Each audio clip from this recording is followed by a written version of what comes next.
हर इंसान चाहींदो आहे त संदसि चेहरो ख़ूबसूरत ऐं मुनवर हुजे।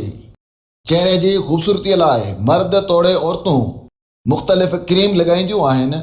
फेशियल कराइण खां सवाइ गैर मयारी ऐं हानिकार फेस वॉश इस्तेमालु कंदा आहिनि। अॼु असां अव्हांखे हिकु अहिड़ो फार्मूलो ॿुधायूं था जेको आसान बि आहे त उन में वरी के साइड इफेक्ट बि नाहिनि।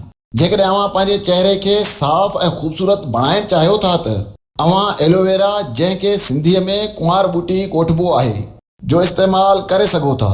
कुंवार ॿूटी हिकु कुदरती ॿूटो आहे जेको चमड़ीअ जे सफ़ाईअ लाइ तमामु काराइतो साबित थियो आहे।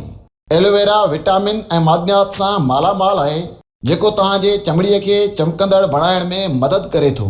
तहक़ीक़ मां ख़बर पई आहे त एलोवेरा में केतिरियूं ई ख़ासियतूं शामिल आहिनि जेकी चमड़ीअ खे रोशन कंदड़ आहिनि। ख़ालिस एलोवेरा जेल खे कुदरती लोशन तौरु इस्तेमालु करियो या तव्हां पंहिंजे चेहरे खे साफ़ करण खां पोइ उन खे मुंहुं ऐं गिचीअ ते लॻायो। उन खे 15 मिंटनि ताईं छॾे ॾियो, पोइ चेहरे खे गरम पाणीअ सां धोई बहितर नतीजा हासिल करे सघो था। इहो ॾींहं में 1 या 2 भेरा करियो। इन खां सवाइ अव्हां माखी ऐं लीमन जे रस सां एलोवेरा जेल खे मिलाए घर में तयारु कयल मास्क ठाहियो। उन खे सॼे मुंहुं ऐं गिचीअ ते लॻायो ऐं 15 मिंटनि लाइ ईअं ई रहण ॾियो।